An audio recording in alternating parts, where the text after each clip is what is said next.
শেখ হাসিনা সহ ৩ জনের বিরুদ্ধে জুলাই গণহত্যার অভিযোগ গঠন, পরবর্তী শুনানি ১৬ জুন, বিচার প্রক্রিয়ার সরাসরি সম্প্রচার।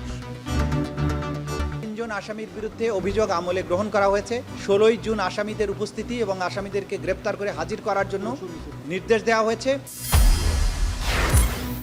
এক যুগ পর নিবন্ধন ফিরে পেল জামায়াত, হাইকোর্টের রায় আপিল বিভাগে বাতিল, দাঁড়িপাল্লা প্রতীকের সিদ্ধান্ত নেবে ইসি। ৩ উপদেষ্টার কাছে স্মারকলিপি দিলেন সচিবালয়ের কর্মচারীরা, চাকরি অধ্যাদেশ বহাল রেখে সংশোধন নিয়েই আলোচনা। কি সেফগার্ডস ইন্ট্রোডিউস করলে আপনাদের কাছে এটা গ্রহণযোগ্য হবে? এখানে কিছু প্রভিশন আছে যেগুলো অপপ্রয়োগের সম্ভাবনা আছে।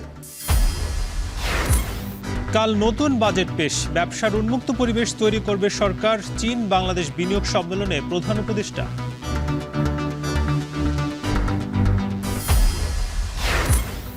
এবং ভারী বর্ষণে সিলেটে টিলা ধসে ৪ জনের মৃত্যু, বিপদসীমায় সুরমা কুশিয়ারা, চট্টগ্রামে জলাবদ্ধতায় নগরবাসীর দুর্ভোগ।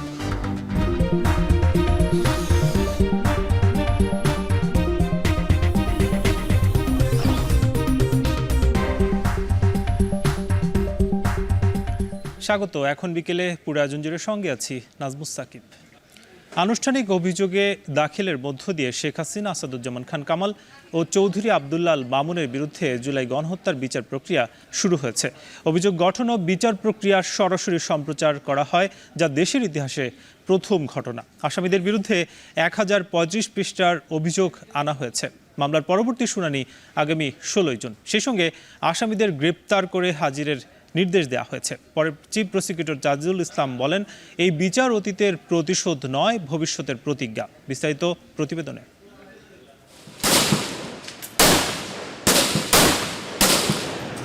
নিরীহ নিরস্ত্র ছাত্র জনতার বুকে শত শত রাউন্ড বুলেট নিক্ষেপে অল্প কয়েকদিনেই মৃত্যুপুরীতে রূপ নিয়েছিল ঢাকাসহ দেশের বিভিন্ন স্থান।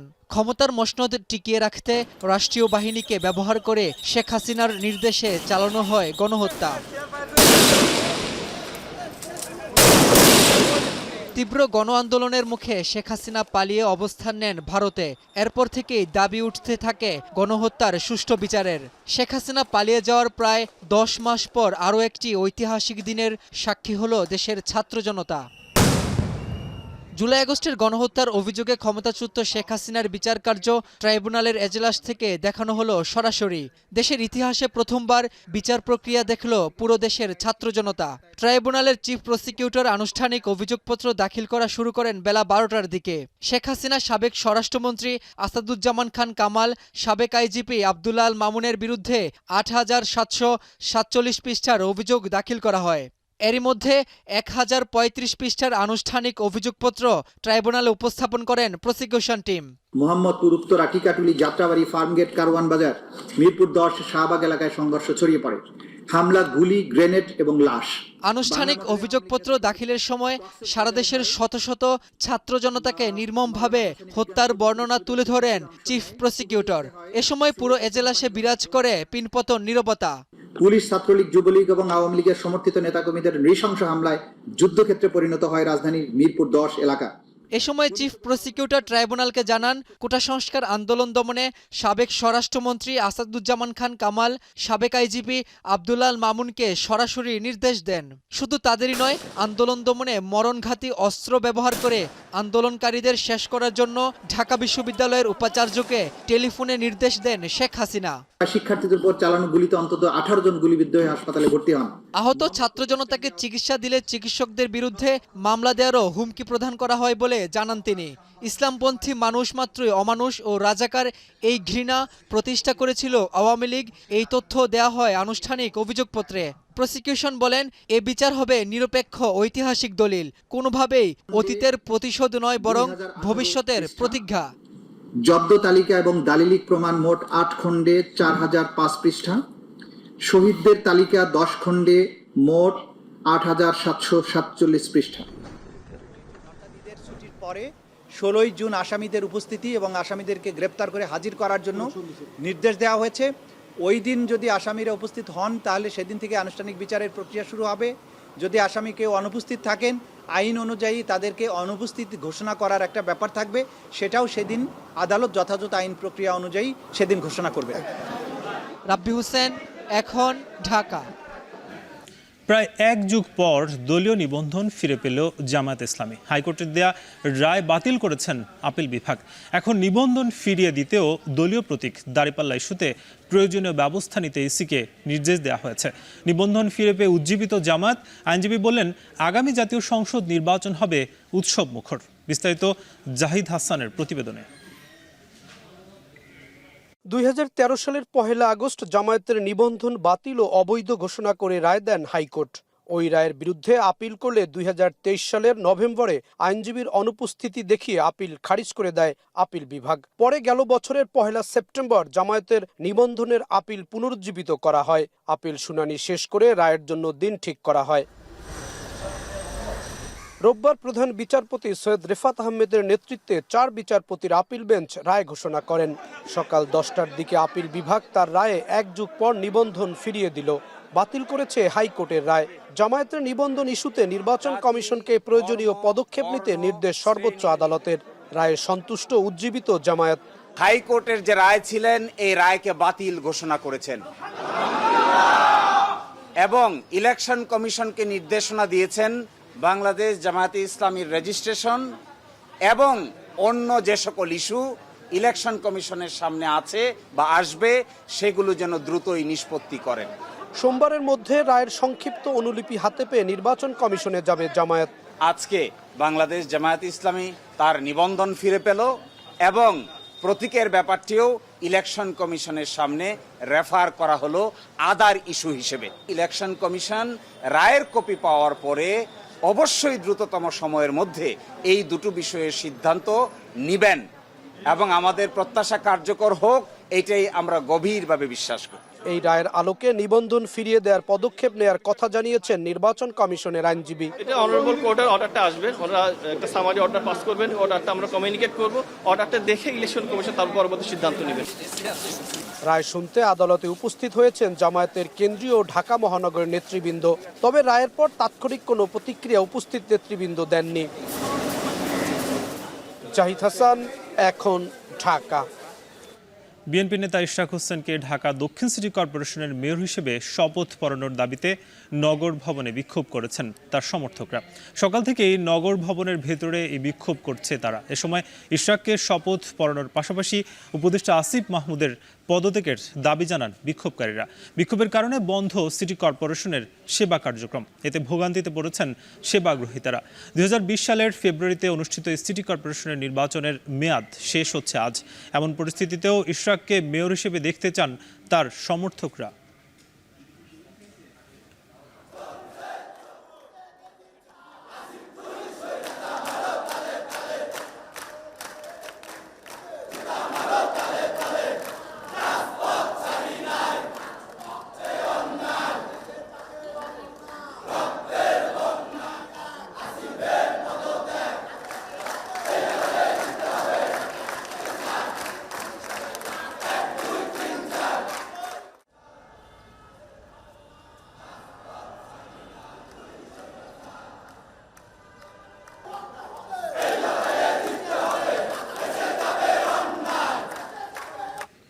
জামায়াতের নিবন্ধন এবং প্রতীক বরাদ্দের বিষয়ে আদালতের নির্দেশনা পেলে আইন অনুযায়ী সিদ্ধান্ত নেওয়া হবে বলে জানিয়েছেন নির্বাচন কমিশন সচিব আখতার আহমেদ। দুপুরে নির্বাচন কমিশন ভবনে সাংবাদিকদের কথা জানান তিনি। ঢাকা দক্ষিণ সিটি কর্পোরেশনের মেয়র পদে ইশরাক হোসেনের বিষয়ে আদালতের কাগজ পেলে সিদ্ধান্ত জানানো হবে বলেও জানান ইসি সচিব।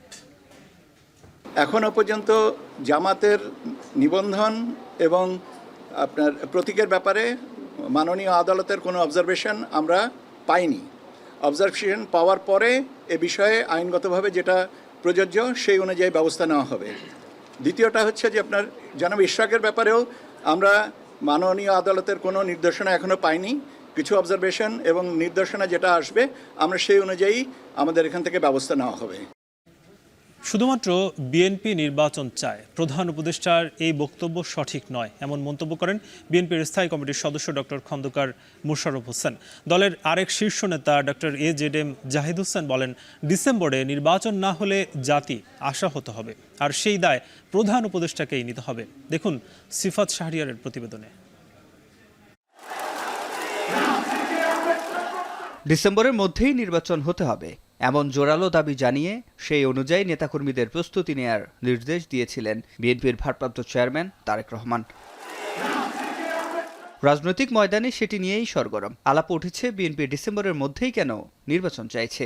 এবার তার ব্যাখ্যা দিলেন দলের শীর্ষ নেতা ডক্টর খন্দকার মোশাররফ হোসেন। বলেন, আবহাওয়া ও পরীক্ষা বিবেচনায় ডিসেম্বরেই নির্বাচনের উপযুক্ত সময় এবং আয়োজনও সম্ভব। বলেন, নির্বাচনে বিলম্ব হলে ষড়যন্ত্র বাড়বে। যত বিলম্ব হবে আমরা মনে করি এদেশে যারা পতিত স্বৈরাচারী সরকার দেশে বিদেশে পালিয়ে আছে তারা নানা ষড়যন্ত্র করবে। এই রোজা এবং ঈদ নিয়ে 2 মাস চলে যায়, ফেব্রুয়ারি মার্চ, তারপরে আসবে এপ্রিল মে হচ্ছে দেশে পাবলিক পরীক্ষা, SSC এবং HSC, এগুলোকে পিছানোর কোনো সুযোগ নেই। ডিসেম্বরের মধ্যে নির্বাচন দিলে আপনার সম্মানের সাথে একটি নির্বাচিত সরকারের কাছে ক্ষমতা দিয়ে আপনারা বিদায় নিতে পারেন। এর থেকে তো সম্মানের আর কিছু হতে পারে না। দলের স্থায়ী কমিটির এই সদস্য বলেন, বিতর্কিত উপদেষ্টাদের বাদ দিয়ে তত্ত্বাবধায়ক সরকারের আদলে সরকার গঠন করতে হবে। শুধুমাত্র বিএনপি নির্বাচন চায়, প্রধান উপদেষ্টার এই বক্তব্য সঠিক নয় বলেও দাবি করেন এই নেতা। তিনি জাপানে গিয়ে যে বক্তব্য রেখেছেন এতে আমরা হতাশ, কেননা উনি বলেছেন একমাত্র নাকি বাংলাদেশে বিএনপি নির্বাচন চায়, 52টি দল একত্রিত হয়ে নির্বাচন ডিসেম্বরে চায়।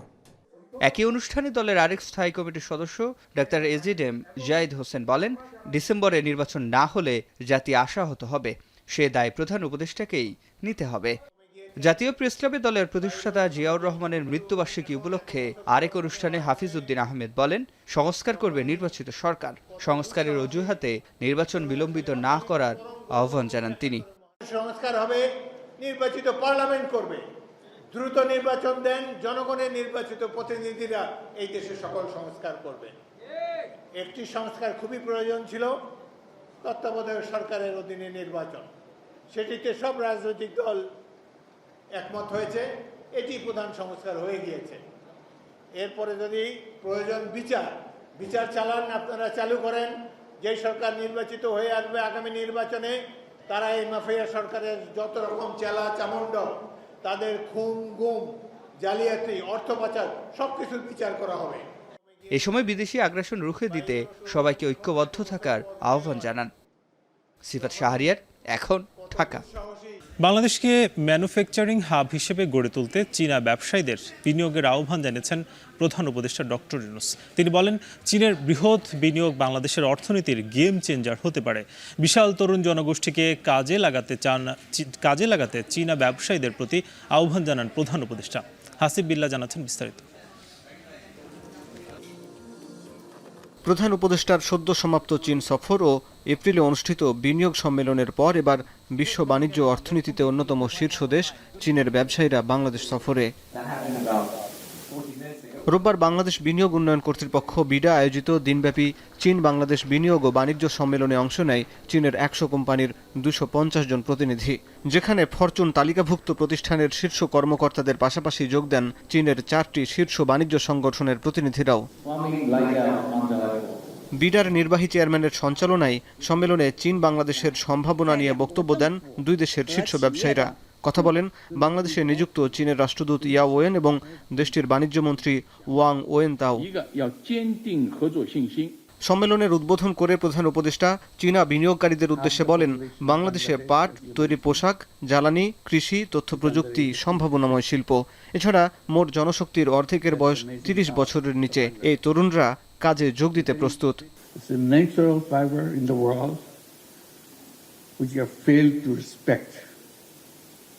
When we are talking about environment, when we are talking about protecting the planet.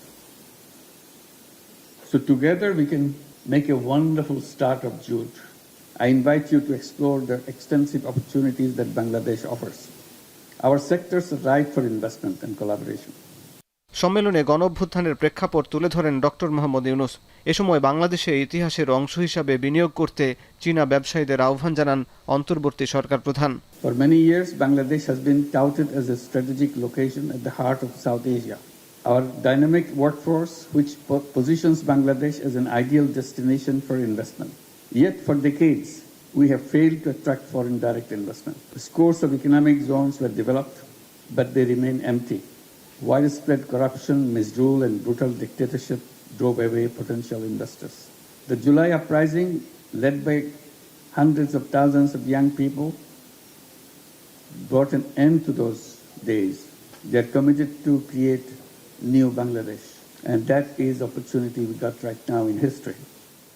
So please be part of our history.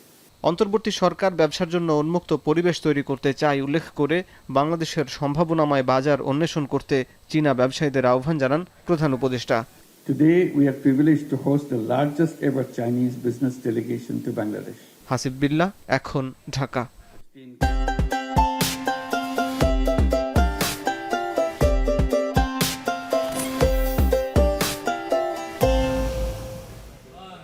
কোরবানি ঈদের আগে চট্টগ্রামের হাটে জমেছে পশু বেচাকেনা। ক্রেতা বিক্রেতার সমাগমে মুখর হাট প্রাঙ্গণ।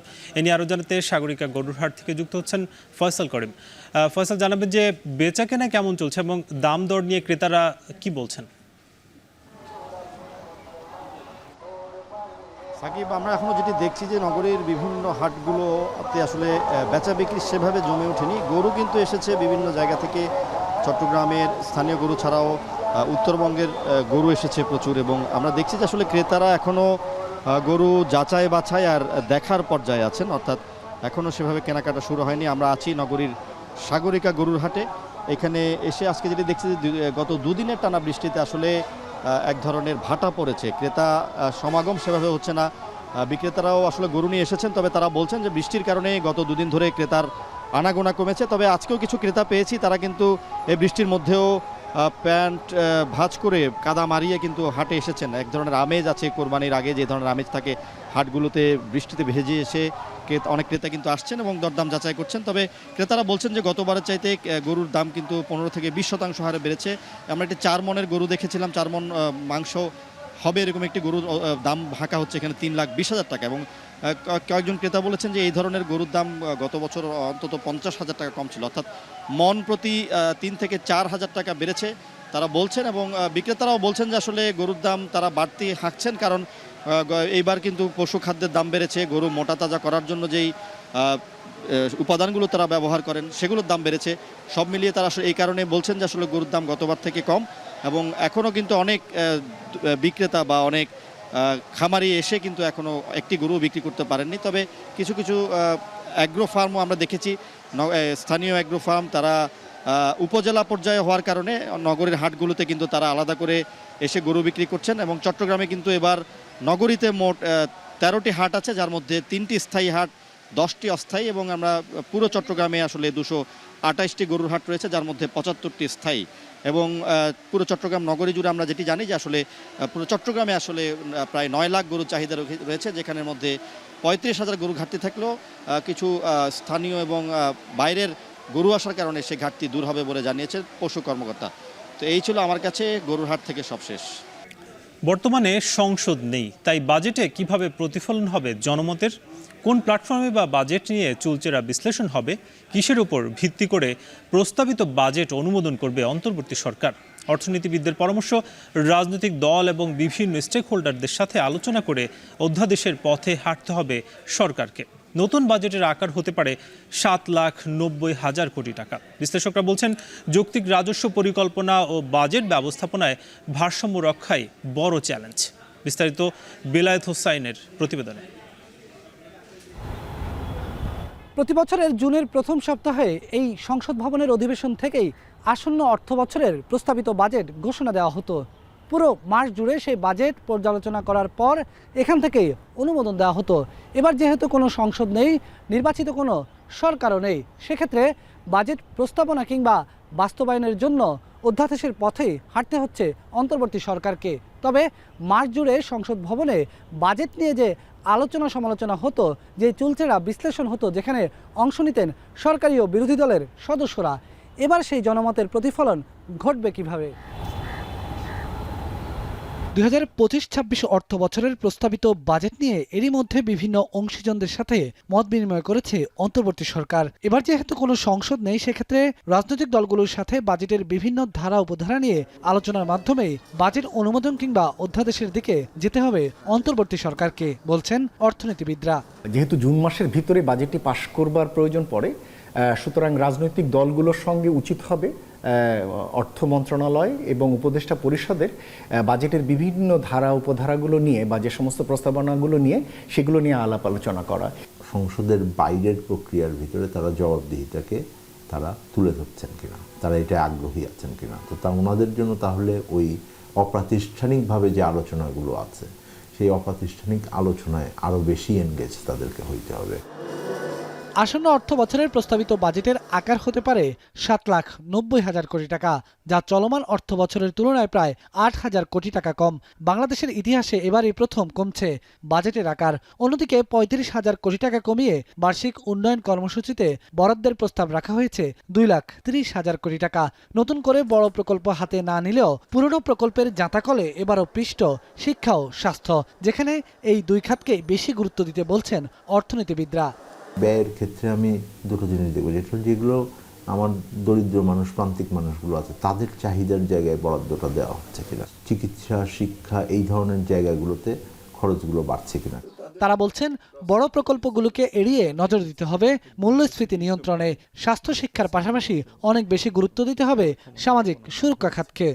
শিক্ষা, স্বাস্থ্য, সামাজিক সুরক্ষা এই তিনটাকে আমরা যদি বাড়াতে চাই, তাহলে এক হতে পারে যে বর্তমানে যে সম্পদ আছে এখানে পুনর্বন্টন করতে হবে।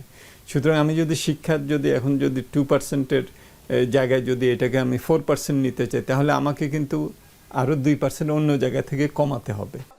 ব্যক্তি যেখানে আয় বুঝে ব্যয় করে, রাষ্ট্রের ক্ষেত্রে তা উল্টো। কিন্তু বিশ্লেষকদের মত, জনগণের উপর জোরপূর্বক করের বোঝা চাপিয়ে না দিয়ে আয়ের সাথে ব্যয়কে সামঞ্জস্য করতে হবে রাষ্ট্রকেও। সেক্ষেত্রে কর ব্যবস্থাপনায় সুশাসন প্রতিষ্ঠা অন্তর্বর্তী সরকারের উপর অন্যতম সংস্কারের দাবি বলেও মনে করেন অর্থনীতিবিদরা।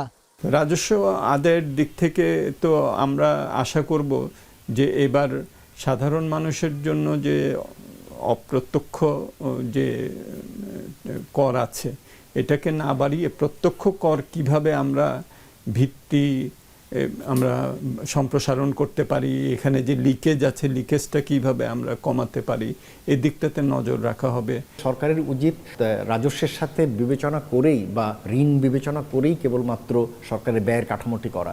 দুর্ভাগ্যজনকভাবে বাজেটটি সম্ভবত উল্টোভাবে প্রণয়ন হতো, অর্থাৎ ব্যয়টি ঠিক করে পরে আয়ের বিষয়টি ঠিক হতো, ফলে বিভিন্ন ধরনের সূচকে আমরা অসামঞ্জস্য দেখতাম।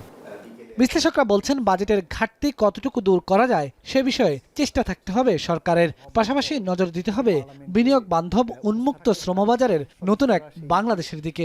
বাজেটের বিভিন্ন প্রস্তাবনা নিয়ে আলাপ। বেলায়েত হোসাইন, এখন, ঢাকা। সরকারি চাকরি অধ্যাদেশ বাতিলের দাবিতে পূর্ব ঘোষিত কর্মসূচির অংশ হিসেবে 3 জন উপদেষ্টার কাছে স্মারকলিপি দিয়েছে সচিবালয় কর্মকর্তা কর্মচারী ঐক্য ফোরাম। সকালে সচিবালয়ে বাদামতলায় বিক্ষোভ শেষে খাদ্য উপদেষ্টা, পরিবেশ ও বন এবং বিদ্যুৎ ও জ্বালানি উপদেষ্টার কাছে স্মারকলিপি দেন ঐক্য ফোরামের নেতারা। এ সময় পরিষদের নেতারা বলেন, যতক্ষণ না পর্যন্ত বিধিমালা সংশোধন না হবে শান্তিপূর্ণ কর্মসূচি চালিয়ে যাবেন তারা। ঐক্য ফোরামের নিয়মিত আন্দোলনের প্রেক্ষিতে বিদ্যুৎ ও জ্বালানি উপদেষ্টা ফাজুল কবির খান বলেছেন, অধ্যাদেশ বাতিল নয়, বহাল রেখেই সংশোধনের বিষয়ে আলোচনা করবেন উপদেষ্টা পরিষদে। সিলেট অঞ্চলে টানা ভারী বর্ষণ ও ভারতের উজান থেকে নেমে আসা পাহাড়ি ঢলে বন্যার আশঙ্কায় রয়েছেন স্থানীয়রা। বৃষ্টিপাতের ফলে নদ নদীর পানি বৃদ্ধি অব্যাহত রয়েছে। তবে সংশ্লিষ্টরা বলছেন, বৃষ্টিপাত বন্ধ হয়ে গেলে দ্রুতই উন্নতি ঘটবে পরিস্থিতির। এদিকে সিলেটের গোপালগঞ্জ উপজেলায় টিলা ধসে একই পরিবারের 4 জন প্রাণ হারিয়েছেন। গুলজার আহমেদ জানাচ্ছেন বিস্তারিত। গত 2 দিনের বৃষ্টিতে সিলেটের সীমান্তবর্তী এলাকায় বাড়ছে বন্যা ঝুঁকি। টানা বৃষ্টিতে সিলেটের গোয়াইনঘাট, কোম্পানীগঞ্জ ও কানাইঘাট উপজেলার লাখো বাসিন্দার কপালে ফেলেছে চিন্তার ভাঁজ। পাহাড়ি ডল তো হঠাৎ আবার আইতে পারে, এটা কোনো গ্যারান্টি দেওয়া হইতো না। কারণ ক্ষতি আমরা দোকানদারি করতাম, এই পরিস্থিতি বর্তমানে নাই। পরবর্তীতে দোকানদারি করতাম, ফার্মও করি, আমরা কোনো গ্যারান্টি নাই। আমাদের পাহাড়ি এলাকা যে কোনো মুহূর্তে বৃষ্টি, পাহাড়ি ডলে বন্যা আসা যে কোনো সময় আমাদের এগুলা গ্রামাঞ্চলকে ডুবিয়ে দিতে পারে। মৌলভীবাজার ও হবিগঞ্জ জেলারও একই অবস্থা। খোয়াই, মনু ও কুশিয়ারা নদীর পানি বেশ কয়েকটি পয়েন্টে বিপদসীমার উপর থাকায় বন্যার শঙ্কায় রয়েছেন অনেকেই। পাশাপাশি অতিবৃষ্টির কারণে জলাবদ্ধতায় ভোগান্তি বাড়ছে জেলা শহরের বাসিন্দাদেরও। অল্প বৃষ্টিতে আমাদের এই হবিগঞ্জ শহরের মধ্যে জলাবদ্ধতা সৃষ্টি হয়ে যায়, তার একমাত্র কারণ হচ্ছে আমাদের আশেপাশের ড্রেনগুলো পরিষ্কার নয়। 2 বছর ধরে আমরা দেখে আসছি যে এলাকার রাস্তাঘাটে পানি অল্প বৃষ্টিতেই আসে। পাহাড়ি পানি আইসা হুট করে আমার দোকানপাট ভাসায় নিয়ে গেছে, অনেক কিছু মাল আছিল নিয়ে গেছে ভাসিয়ে। পরিমাণে বৃষ্টি হচ্ছে, এই কারণে টিলা ভেঙে পড়ছে। এই গাছটা নিয়ে আতঙ্কে আছি, গাছটা তো কিছু পড়ে যেতে পারে যে অবস্থা। বৃষ্টি হতে থাকলে তো আমাদের টিকাই দেয়, কোথায় থাকবো, কিভাবে কি করব, তার কোনো ঠিকানা নাই। পানি উন্নয়ন বোর্ড বলছে সুরমা, খোয়াই, মনু ও কুশিয়ারা নদীর পানি অধিকাংশ পয়েন্টে বিপদসীমার উপর দিয়ে প্রবাহিত হলেও বৃষ্টি ও উজানের ঢল কমে গেলে থাকবে না বন্যা পরিস্থিতি। সিলেট জেলার স্থানীয় বৃষ্টির কারণে পানি বিভিন্ন জায়গায় জলাবদ্ধতা সৃষ্টি হয়েছে। তো আগামী 2 দিন হয়তো পানির পরিমাণ আরও কিছুটা বৃদ্ধি পেতে পারে। যদি মেঘালয় বৃষ্টিপাত কমে যায় তাহলে এই পানিটা আশা করি যে আর বাড়বে না, স্থিতিশীল অবস্থায় থাকবে, এবং যদি বৃষ্টিপাত বৃদ্ধি পায় সেক্ষেত্রে হয়তো পানির লেভেলটা আরও বৃদ্ধি পেতে পারে। এদিকে সুনামগঞ্জে বৃষ্টি থাকলেও বন্যার আভাস নেই জানিয়েছে প্রশাসন। তবে সিলেট বিভাগে বন্যা হতে পারে এমন এলাকায় সার্বিক প্রস্তুতি রয়েছে। আমরা সব ধরনের প্রস্তুতি নিয়ে রেখেছি, যদি কোনো সমস্যা হয় তাহলে আমাদের 58টি আশ্রয়কেন্দ্র সহ স্বেচ্ছাসেবক টিম, নৌকা এবং আরও উদ্ধারকর্মী যারা আছে আমরা প্রস্তুত রেখেছি। এদিকে বৃষ্টিপাতের প্রভাবে গোলাপগঞ্জ উপজেলার লক্ষণাপন্দ এলাকায় টিলা ধসে প্রাণ হারিয়েছেন একই পরিবারের 4 জন। সবশেষ 2022 সালে সবচেয়ে ভয়াবহ বন্যার কবলে পড়েন সিলেটবাসী। গুলজার আহমেদ, এখন সিলেট। টানা বৃষ্টিতে জলাবদ্ধতার কবলে চট্টগ্রামের বেশ কিছু এলাকা, সড়ক এবং গুরুত্বপূর্ণ স্থান ডুবে থাকায় ভোগান্তিতে নগরবাসী। তবে গেল বছর যেখানে নগরীর বেশিরভাগ নিচু এলাকায় জলাবদ্ধতা তৈরি হয়েছিল, সেখানে এবছর জলাবদ্ধতা কিছুটা কম। মেয়র বলছেন এ বর্ষায় জলাবদ্ধতা নিরসন প্রকল্পের 50% সুফল মিলবে। আর খাল খনন শেষ হলে আগামী বর্ষায় দুর্ভোগ থেকে মুক্তি পাবে নগরবাসী। চট্টগ্রাম থেকে জানাচ্ছেন কাজী মাহফুজ। রোববার সকালে দোকান খুলতেই দেখেন হাঁটু সমান পানি। বৃষ্টির মাত্রার সঙ্গে বাড়তে থাকে পানির পরিমাণ। ডুবে যায় আসবাব, রান্নাঘর, বন্ধ হয়ে যায় বেচা বিক্রি। বৃষ্টি নামলে আতঙ্ক ভর করে নগরীর নিচু এলাকার বাসিন্দাদের মনে। ডুবে যায় বাসস্থান, সড়ক, দোকানপাট সবই। হাজার হাজার মানুষের পানির সাথে শুরু হয় ভিন্ন এক যুদ্ধ।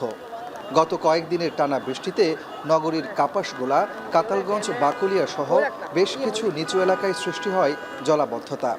ভোগান্তিতে পড়েন এসব এলাকার মানুষ। সবসময় পানি এতটুকু পর্যন্ত থাকে, আমরা জলাবদ্ধতা হলে আমরা হাঁটতে পারি না। পানি রিক্সা টানতেছি না, পানি যারা সবগুলা রিক্সা উদ্যোগ অ্যাক্সিডেন্ট হয়েছে গাতার মধ্যে পড়লে। আগের চেয়ে মানে মোটামুটি ভালো আছে, আগে যেরকম ছিল ওরকম নাই।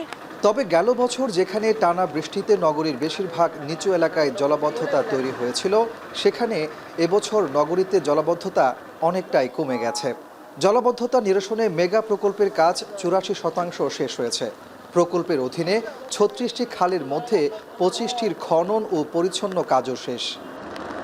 সিটি মেয়র বলছেন, সব সংস্থার সমন্বিত উদ্যোগ এবং রাজনৈতিক দলগুলো খাল ও নালা পরিষ্কারে এগিয়ে আসায় এবছর বর্ষায় জলাবদ্ধতা কম হয়েছে। এ বর্ষায় জলাবদ্ধতা নিরসন প্রকল্পের 50% সুফল মিলবে। সবগুলো খাল খননের কাজ শেষ হলে আগামী বছর বর্ষায় জলাবদ্ধতার দুর্ভোগ থেকে মুক্তি পাবে নগরবাসী। চিকন পাইপ আছে 6-7টা, সৎকারী পাইপ আছে, এই পাইপগুলো যদি সরাই দেয় উপর দিকে দেয় তাহলে পানির কোনো থাকবে না, বাঁচবে না। অপসারণ না হওয়াতে আমরা যে ইয়েগুলো করতেছি, এখন আমরা অপারেশন করতেছি বর্তমানে, আর এটা আমাদের চলমান আছে, এখনও কাজ করতেছি। যখন যে জায়গায় ইয়ে হবে, সমস্যা হবে, আমরা আছি। সবাই আমরা সমন্বয় করে কাজ করেছি, এটা আমার মনে হয় এই সবার একসাথে কাজ করার কারণেই আমরা এটা 100% না হলেও আমি মনে করি 50 to 60% আমরা এটা সাকসেস হয়েছে। তো আশা করছি এটা ধরে রাখতে হবে। 50% জলাবদ্ধতা আমরা হয়তো আল্লাহর রহমতে, মহান রব্বুল আলামিনের রহমতে আমরা চট্টগ্রামবাসীকে এবার আমরা করতে পারবো জলাবদ্ধতা মুক্ত।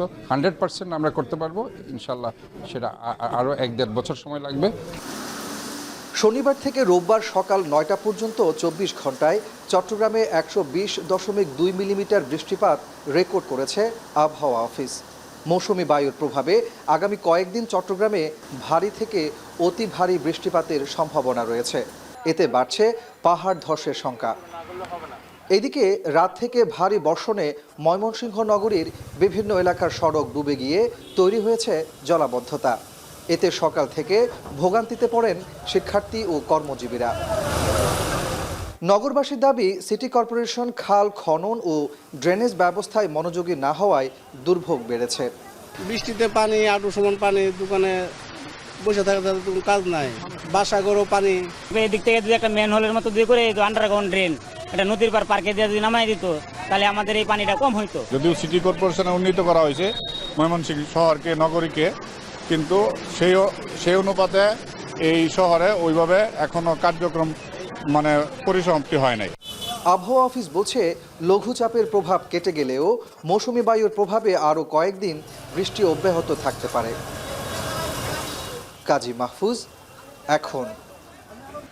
জুলাইয়ের হত্যাযোগ্য বা গেল 16 বছরের জুলুম বানোয়াট কিছু না, তাই স্বচ্ছ বিচারিক প্রক্রিয়ার অংশ হিসেবেই আজ বিচার কার্যক্রমের লাইভ সম্প্রচার করা হয়েছে।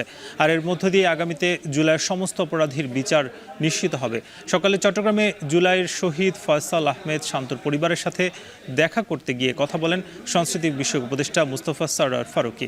এ সময় জুলাই স্মৃতি জাদুঘরের জন্য শহীদদের ব্যবহার করা নানা সামগ্রী সংগ্রহ করা হয়। পরে গণমাধ্যমকে উপদেষ্টা বলেন, নিয়মের বেড়াজালে আটকে জুলাইয়ের অপরাধী সংগঠনগুলোকে নিষিদ্ধ করা যাচ্ছে না, তবে বিচার শেষেই নতুন সিদ্ধান্ত আসবে। জুলাই স্মৃতি জাদুঘর স্থাপনের মাধ্যমে মানুষ যেন 50 বছর পরও জুলাই সম্পর্কে জানতে পারে সে ব্যবস্থা করা হবে বলেও জানান তিনি।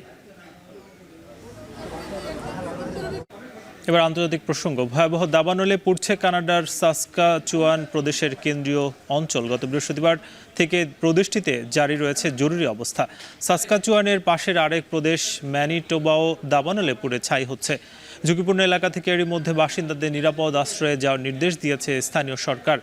ম্যানিটোবায় দমকল বাহিনীর 23টি ও সাসকাচুয়ানে 14টি ইউনিট আগুন নেভানোর কাজ করছে। তবে তীব্র বাতাসের কারণে দ্রুত আগুন ছড়িয়ে পড়ায় তা নিয়ন্ত্রণে বেগ পেতে হচ্ছে বলে জানায় উদ্ধারকর্মীরা। চ্যাম্পিয়ন্স লিগে পিএসজির সমর্থকদের বিজয় উদযাপনের সময় ফ্রান্সের 2 জনের প্রাণ গেছে, আহত প্রায় 200 জন। নিহতদের মধ্যে একজন ছুরিকাঘাতে ও অপরজন স্কুটারে থাকা অবস্থায় গাড়ির ধাক্কায় মারা গেছেন বলে জানিয়েছে ফ্রান্সের স্বরাষ্ট্র মন্ত্রণালয়। শনিবার রাতে খেলার পর প্যারিসের রাস্তায় 5000-এর বেশি পুলিশ নামিয়েও ভক্ত সমর্থকদের উন্মাদনা সামাল দেওয়া যায়নি। পরিস্থিতি নিয়ন্ত্রণের বাইরে চলে গেলে কঠোর হয়ে আটক অভিযান শুরু করে পুলিশ। সবশেষ খবর পাওয়া পর্যন্ত 550 জনের বেশি ব্যক্তিকে আটক করা হয়েছে।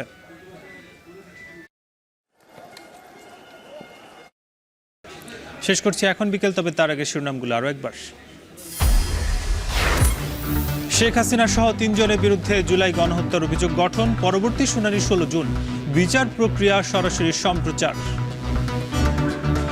3 জন আসামির বিরুদ্ধে অভিযোগ আমলে গ্রহণ করা হয়েছে। 16 জুন আসামিদের উপস্থিতি এবং আসামিদেরকে গ্রেপ্তার করে হাজির করার জন্য নির্দেশ দেওয়া হয়েছে। 1 যুগ পর নিবন্ধন ফিরে পেল জামায়াত, হাইকোর্টের রায় আপিল বিভাগে বাতিল। দাঁড়িপাল্লা প্রতীকের সিদ্ধান্ত নেবে ইসি। 3 উপদেষ্টার কাছে স্মারকলিপি দিলেন সচিবালয়ের কর্মচারীরা। চাকরি অধ্যাদেশ বহাল রেখেই সংশোধন নিয়ে আলোচনা। কি সেফগার্ডস ইন্ট্রোডিউস করলে আপনাদের কাছে এটা গ্রহণযোগ্য হবে? এখানে কিছু প্রভিশন আছে যেগুলো অপপ্রয়োগের সম্ভাবনা আছে। কাল নতুন বাজেট পেশ, ব্যবসার উন্মুক্ত পরিবেশ তৈরি করবে সরকার। চীন বাংলাদেশ বিনিয়োগ সম্মেলনে প্রধান উপদেষ্টা।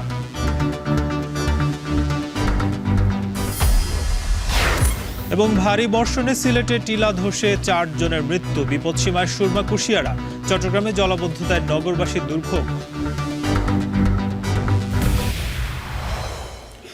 এই ছিল এখন বিকেলের আয়োজনে। এখন টেলিভিশন ওয়েবসাইটে দেখুন এখন.টিভি। এছাড়া ফেসবুকে যুক্ত হতে পারেন facebook.com/tv.এখন। ইউটিউবে দেখতে পারেন youtube.com/c/এখন TV।